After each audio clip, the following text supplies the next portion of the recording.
안녕하십니까. 노아 컨설팅 김주영 대표입니다. 이번 달부터 새로운 코너가 신설됐습니다. 글로벌 IT 이슈 이외에 핀테크의 새로운 동향과 트렌드를 살펴보는 핀테크 점검 핫 이슈 시작해 보겠습니다. 자, 먼저 김동우 시니어 컨설턴트. 안녕하십니까. 김정수 시니어 나오셨습니다. 안녕하십니까. 네.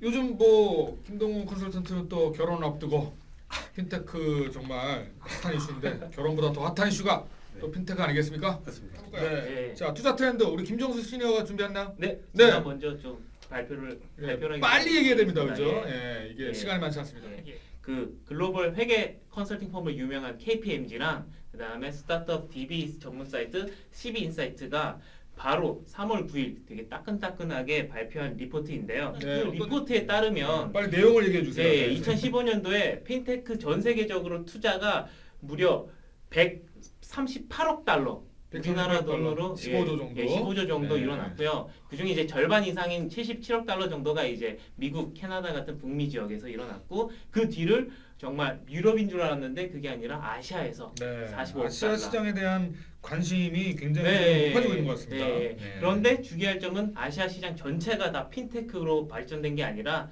일단 중국이라는 그 한 군데 지역에서만 특히 이제 결제라든지 대출의 하나여서만 핀테크 투자가 일어나고 있습니다. 그렇습니다. 예. 중국이 이렇게 핀테크 시장이 커지는 이유가 뭘까요? 중국이 생각 외로 핀테크가 많이 발전돼 있습니다. 특히 이제 두 가지 축으로 발전돼 있는데요. 첫째는 이제 결제, 간표 결제, 알리페이와 위페이로 대변되는 결제 시장과 그다음에 루펙스, 뭐 디안룽, 두안롱 이런 네. P2B 대출로 나눠져 있는데 P2B 대출은 거의 세계 1위라고 보시면 됩니다. 그렇죠. 네. 자, 그래 중국이 이제 굉장히 무서운 핀테크의 아시아 종주국으로 핀테크 네. 종주국으로 사실 떠오르고 있다. 이런 것들이 이번 자료를 통해서도 시사하는 바가 큰 것 같습니다. 아, 국내 투자 동향. 김동우 씨네가 또 네. 준비했습니까? 네네. 후딱 말씀해 네, 주십시오. 알겠습니다. 그럼 일단 요점부터 말씀드리면 네. 국내는 기존까지는 이제 외국계 투자사들이 많이 와가지고 투자를 했었는데 근래 들어서는 이제 국내 금융사 및 이제 어떤 벤처 투자사들이 투자하는 것이 증가세 있고요. 그다음에 두 번째는 이제 핀테크의 다양한 사업 영역 중에서 P2P 대출하고 그다음에 크라우드 펀딩에 대한 투자가 중점적으로 이루어지고 있다라는 것이 큰 어떤 투자 현황을 볼 수 있겠습니다. 네. 네네. P2P 대출 이 플랫폼 중에서 네네. 눈여겨볼 만한 업체가 혹시 있을까요?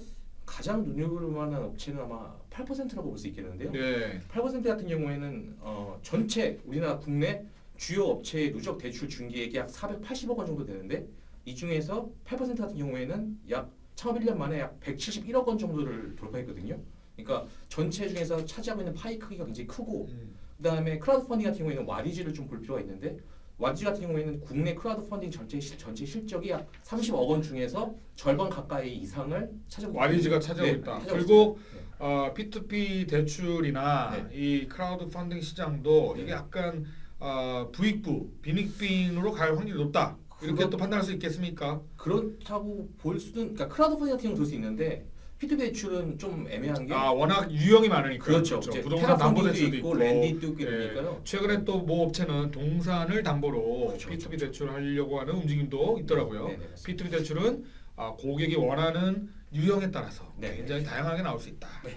자, 2016년 금년 핀테크 이슈 세 가지 누가 정리했습니까? 예, 제가 먼저 글로벌을 간단하게 말씀드리고 국내 첫 번째로 이제 페이먼트 핀테크 기업들의 이제 뭐라고 해야 되지? 일탈이 일탈. 하나의 핫 이슈라고 볼 수 있습니다. 네. 대표적인 예로 온라인 결제 솔루션에 집중하고 있던 뭐 페이팔이라든지 스트라이프 같은 경우에는 점점 그 영역을 오프라인으로 확장해 나가고 있고요. 그래서 페이팔 같은 경우에는 유럽의 보다폰이라든지 뭐 이런 통신사와 제휴를 해서 모바일 간편 결제 시장으로까지 진출하려고 하고 있습니다. 그리고 반대로 오프라인 그 모바일 결제 서비스인 뭐 애플페이라든지 삼성의 삼성페이 같은 경우에도 이제 온라인으로 점점 넘어와서 전자상거래 솔루션까지 해보려고 하는 움직임을 보여주고 있고요. 마지막으로 스퀘어, 우리나라의 이제 미국의 이제 모바일 포스로 시작했던 업체가 이제 모바일 포스를 넘어서 마케팅, 대출, 뭐 별걸 다 하고 있습니다. 뭐 레스토랑 그런 업체까지 인수해가지고 이렇게 활발하게 확장을 하고 있습니다.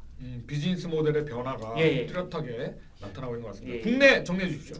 첫 번째는 이제 우체국 간편결제 송금인 포스트페이가 올 3월 초에 출시가 됐고, 그다음에 LG페이도 상반기 내에 출시될 예정이기 때문에 플레이어가 늘어남에 따라서 간편결제 시장의 어떤 경쟁이 좀 더 치열해질 것이다. 또 이것을 이 상황에서 차별적인 어떤 서비스를 제공하기 위해서 다양한 시도들이 일어나고 있거든요. 뭐 오토 서비스에다 간편 결제를 붙인다든지, 아니면 뭐 ATM 출금 서비스라든지, 아니면 뭐 전자 영수증 서비스를 도입한다든지 하는 아주 다각도로 여러 가지 시도가 일어나고 있고요. 그다음에 국내 P2P 대출 플랫폼 같은 경우에는 여러 가지 이해관계자들, 그러니까 뭐 기존 금융사, 카드사, 증권사, 은행 다 포함해서 여러 가지 신규 P2P 대출 서비스를 론칭하고 있습니다. 그래서 이런 것들을 통해서 신규 시장 발굴을 위한 MOU들이 활발하게 일어나고 있다. 이런 것들이 좀 네. 이슈로 볼 수 있겠습니다. 자, 그렇게 이제 보면 결국 기존 전통적 금융권사들의 금융업체들의 앞으로 이제 거센 그 네. 핀테크 업체와의 경쟁 네. 또는 제휴 네. 또는 인수합병 이런 것들이 굉장히 강화될 수 있을 확률이 높다라고 네. 생각이 되는군요. 네. 그렇지 않습니까? 그렇습니다. 근데 그런데 이제 글로벌 같은 경우는 이제 좀 경쟁할 만한 구도가 되는데, 아직까지 우리나라는 이제 경쟁보다는 우리 이제 제휴나 협약 쪽으로 가가지고 같이 커가는 기존의 전통 금융권과의 그렇죠. 오히려 그런 오픈 이노베이션, 그렇죠. 전략적 제휴 이런 네네. 것들이 오히려 더 강화될 가능성이 높다. 네. 그러니까 랜더로서의 역할을 충분히 할 수 있다면